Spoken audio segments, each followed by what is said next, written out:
எல்லோருக்கும் நமஸ்காரம். ஜெய் சாய்ராம். 1991 வருஷம் என்னுடைய வாழ்க்கையில மறக்க முடியாத ஒரு வருஷம்.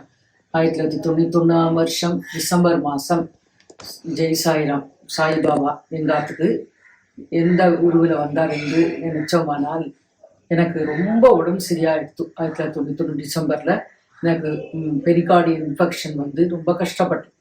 இப்போ என் கணவர் என்னோட ஹஸ்பண்ட் வந்து இங்கே ஸ்ரீ சித்ரா மெடிக்கல் சென்டரில் வேலை பார்த்துட்டு இருந்தார். அங்கே உள்ள டாக்டர்கிட்ட போய் என்னை காமிச்சு எக்கோவில் எடுத்தப்போ பெரிகார்டியல் இன்ஃபெக்ஷனில் நல்ல ஃப்ளூயிட் கலெக்ஷன் இருக்கு சொல்லி இந்த டாக்டர் சொன்னார். அப்புறம் அதுக்கு ஆன்டிபயோட்டிக்ஸ் எல்லாம் கொடுத்துட்டும் அது கேட்கவே இல்லை. அப்போ அடுத்த நாள் வேறொரு டாக்டர் வந்து சீஃப் டாக்டர் வந்து கார்டியாலஜிஸ்ட் டாக்டர் பாலகிருஷ்ணன் அவர் எக்கோ எடுத்து பார்த்துட்டு சொன்னார், உங்காத்தில் ஒரு சாய்பாபா படம் வைக்க சொன்னார். இப்போ என்னோட ஹஸ்பண்டுக்கு அது வரை சாய்பாபா பார்த்ததுமே இல்லை. புட்டபதி சாய்பாபா நவம்பர் மாதம் 23 அவருக்கு பிறந்தநாள் வரும் இல்லையா. இப்போ கல்கி அட்டப்படத்தில் பாபாவோட படம் வந்திருந்தப்போ அந்த பாபா படத்தை எடுத்து எங்கள் ஹஸ்பண்ட் வந்து என்னோட பூஜை ரூமில் கொண்டு வச்சார். இதெல்லாம் நடந்த கதை.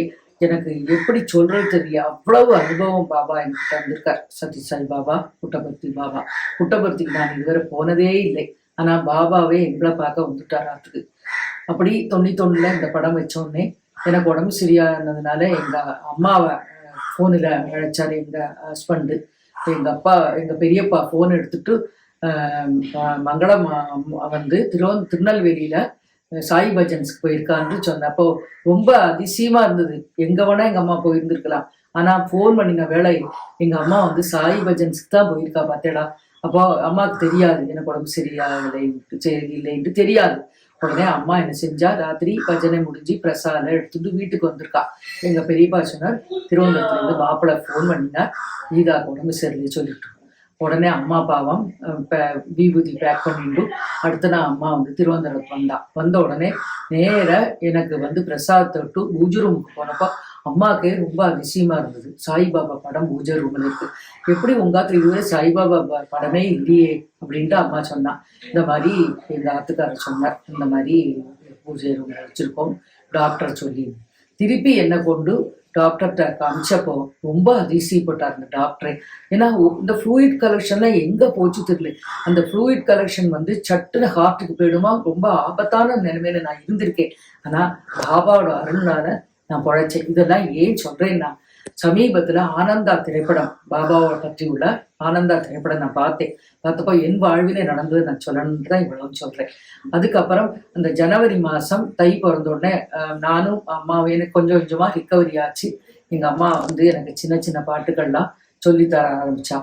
1976 கரப்பூர்லேருந்து பாலா மாமிங்கிற மாமி ரவணசுந்தரத்துக்கு வந்து சாய் பஜன்ஸை அறிமுகப்படுத்தி இருந்தான். அப்போ அதுல நான் அம்மா கூட பஜனையில 1 2 கலந்துட்டு இருக்கேன். அப்போ சின்ன சின்ன பாட்டுகள் அவ கூட பாடுவேன். ஜெய் சாயிராம் ஜெய் சாயிராம்ங்கிற பாட்டெல்லாம். ஆனா அதுக்கப்புறம் கல்யாணம் ஆகி நான் வந்துட்டு அது ஒண்ணுமே பாடினதில்லை. பாபா பத்தியே நான் பேசினதில்லை. அதுக்கப்புறம் என்னோட வாழ்வில் அவர் வந்து இப்படி 91 டிசம்பர்ல வந்தார். 92 வருஷம் நானே எங்க அம்மாவும் ஜெய் சாயிராம்ல எனக்கு அடி தொண்டையில இருந்து பாட முடிஞ்சுது. அப்புறம் என்னை வந்து நல்ல ஆன்மீக வழியில கொண்டு விட்டு எனக்கு நல்ல குரல் வரம் தந்ததே பாபா தான். அப்புறம் நான் பாபா மேல நிறைய பாட்டுக்கள்லாம் எழுதுறதுக்கு அவரே எனக்கு துணை புரிந்தார். அப்படி ஆனா அவனால ஒரு பாட்டு எழுதினேன் பாருங்க. அன்புடன் அழைக்கின்றேன் ஆண்டவனே சாயிராமா, அன்புடன் அழைக்கின்றேன் ஆண்டவனே சாயிராமா, இன்னல்களை தீர்ப்பவனே ஈஸ்வரபா நந்தனனே, இன்னல்களை தீர்ப்பவனே ஈஸ்வரபா நந்தனனே, உனையன்றி வேறெவரோ ஊழ்வினைகள் தீர்ப்பாரோ, உனையன்றி வேறெவரோ ஊழ்வினைகள் தீர்ப்பாரோ, எங்களுக்கு அருள் புரிவார் ஏக்கத்துடன் பாடுகின்றோம், எங்களுக்கு அருள் புரிவாய் ஏக்கத்துடன் பாடுகின்றோம், ஐஸ்வர்யம் அளிப்பவனே ஒரு நாளும் மறக்க மாட்டோம், ஐஸ்வர்யம் அளிப்பவனே ஒரு நாளும் மறக்க மாட்டோம், ஓங்கார தத்துவமே நீ ஔஷதமாய் வருவாயே. ஓங்கார தத்துவமே நீ ஔஷதமாய் வருவாயே. ஔஷதம்னா மருந்து, மருந்தா வந்திருந்தார் எனக்கு.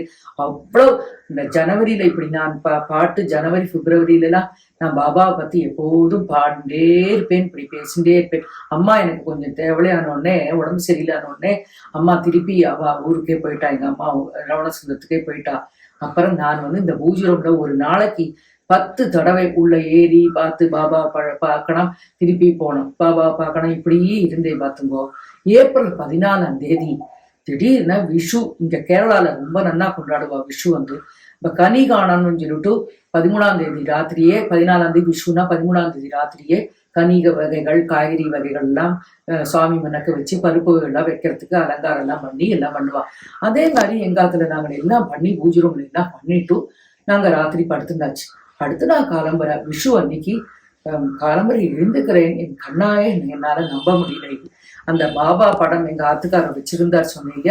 அந்த பாபா படத்துல அந்த கையில அபயகஸ்த மாதிரி இப்படி வச்சுட்டு இருப்பார் பாபா. அதுல கொஞ்சமா ஒரு விபூதி, அது எனக்கு தொடக்கூட பயமா இருந்தது. அதுக்கப்புறம் அவ்வளவுதான் வந்திருந்தது, கொஞ்சம் துளி துளி, ஒரு சிட்டிகை சொல்லுவாள், சிட்டிகை தான் வந்திருந்தது விபூதி. நான் அது அப்படியே எனக்கு ரொம்ப சந்தோஷமா இருந்தது. அப்படியே நான் ப்ரே பண்ணிட்டே தான் இந்த ப்ரே பண்றது நிறுத்தவே இல்லை. அது ஒரு வாரம் திருப்பி கழிஞ்ச உடனே கரெக்டா இந்த விபூதி ஏப்ரல் 14 வந்தது, 21 பார்க்கணும். கை அடைச்சு அப்படியே விபூதி பிரசாதம். அப்பெல்லாம் போன் கிடையாது, செல்லு கிடையாது, ஒண்ணுமே கிடையாது. அப்ப என் குழந்தைகள் 2 பேரும் ஏப்ரல் மாசமானதுனால லீவ் விட்டுருந்தா என் குழந்தைகளுக்கு. அப்போ மூத்த பையன் ஹிந்தி டியூஷன் போயிட்டு உள்ள வந்தார். அவன்கிட்ட சந்தோஷத்தை அடக்க முடியாது. இந்த விபூதியை காமிச்சிட்டு ரொம்ப ஆனந்தப்பட்டுட்டேன். நான் பாபா அப்படி எனக்கு பிரசாந்தம் வந்திருக்கான்ட்டு எங்க அம்மாட்ட போன்ல சொல்றதுக்கு நீ தெரியலை, ஏன்னா போன் வீட்டுல இல்லை. அப்புறம் ஹஸ்பண்ட் ஆபீஸ்ல இருந்து அவர்கிட்ட சொல்லி ரொம்ப மகிழ்ந்து சந்தோஷப்பட்டு வெளியிலேருந்து எஸ்டிடி பூத்துலேருந்து அம்மாவுக்கு சொன்னோடனே அம்மா அந்த கரப்பூர் பாலாமணி சொல்லியிருக்கா. அப்பா மாமி சொல்லியிருக்கா, கீதாக்கு பகவான் அறிஞ்சு இந்த பிரசாத் தந்திருக்கான்ட்டு. இதெல்லாம் நான் ஏன் சொல்றேன்னா, என்னோட வாழ்க்கையில இதுவரை நான் பார்த்தது இல்லை. நிறைய பேராத்துல பிரசாதம் வந்துட்டு சொல்லியிருக்கா. அம்மா திருநெல்வேலி பஜனைக்கு போனப்ப காரைக்குறிச்சியில ஒரு ஆத்துல அந்த பாதம் விபூதியால வந்தது சொல்லியிருக்கா. ஒரு ஆத்துல வைரத்தோடு வச்சிருக்கா. அப்புறம் மருந்து மாத்திரை எல்லாமே இருக்குமாமா ஆத்துல. இதெல்லாம் நான் பார்த்தது இல்லை. சாவிங்கிற புக்ல எழுதிட்டு இருந்தார் கணபதி. நான் அப்ப நம்பலை. இப்ப எனக்கா வேண்டி பகவான் இப்படி அருள் புரிஞ்சது ரொம்ப சந்தோஷமா இருந்தது. அந்த 92ஆவது வருஷம் எல்லாம் என்னோட வாழ்க்கையில மறக்க முடியாத ஒரு அனுபவம் தான். அந்த குழந்தைகளும் அவ மட்டும் ஸ்கூல் படிச்சா, ஹஸ்பண்ட் ஆபீஸ் வேலைக்கு போயிட்டு இருந்தார். நான் பாட்டுக்கு வாழைக்கிழமை தூரம் ஒரு பஜன் தொடங்கி இங்க எப்போதும் சாய் பஜன்ஸ் பண்ணிட்டே இருப்போம். அப்படி ஒரு நாளைக்கு இந்த வாசல்ல, இங்க எல்லா ஊர்லயுமே இந்த வாசல்ல இந்த கடலை வண்டி போகும். நீங்க பார்த்துட்டு உங்க ஊர்லயுமே மண்ணுல மண் சட்டியில மண்ணை போட்டு கடலை வறுத்துட்டே ஒருத்தன் போவான். அவனை ஒரு ஹிந்திக்காரனாக்கு ஒரு பேக்கெட்டு 25 பைசா ஆகும். 4 பேக்கெட்டு ₹1. இப்ப என்னோட சின்ன பையன் இருக்கானே, எப்போதும் விளையாட்டா அந்த கடலைக்காரன்ட்டு கடலை வாங்குவேன். 4 பேக்கெட் வாங்கி ஒவ்வொரு பேக்கெட்டை ஒவ்வொரு கையில கொடுத்து சந்தோஷப்பட்டுப்பேன். அப்படி என் கையில கொடுத்த பேக்கெட்டை நான் அந்த கடலை பொதியை பிரிச்சு பார்த்தா சொன்னா நம்பவே மாட்டேன். இப்ப இந்த பாபா முன்னக்கே சொல்றேன், அப்படியே பாபா படம், ஏது படம் வேணா வந்திருக்கலாம் இல்லையா?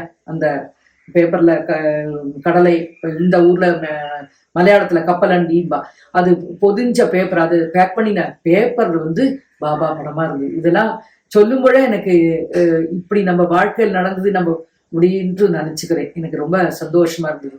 அதே மாதிரி ஓணம், திருவோணத்தன்னைக்கு காலம்புற இது போல திருவோணத்தன்னைக்கு எங்க ஆத்துக்காரருக்கு வேலை இருந்தது. ஆபீஸ் ஹாஸ்பிட்டலான்னு வேலை இருந்து அவர் போயிட்டார். குழந்தைகள் 2 லீவு. அவ ஏதோ டிவியில ஏதோ ப்ரோக்ராம் பார்த்துட்டு இருக்கா. நான் சாமி ரூமுக்கு வந்தேன்.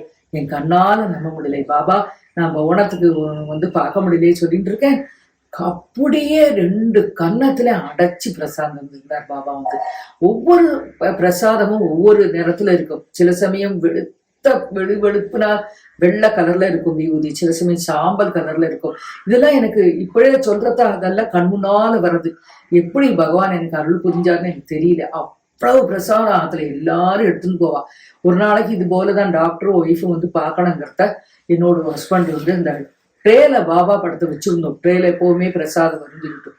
அப்போ என்னாச்சு, அந்த ட்ரே எல்லாம் சுத்தம் பண்றேன்னு சொல்லிட்டு எங்க ஆத்துக்காரோட தலை அந்த பாபா படத்து மேல தட்டி அம்பிட்டு பிரசாதமும் ஒரு கன்னத்துல இருந்து உள்ள பிரசாதம் ட்ரேல விழுந்து பாபா படம் பிளெயின் ஆயிடுத்து.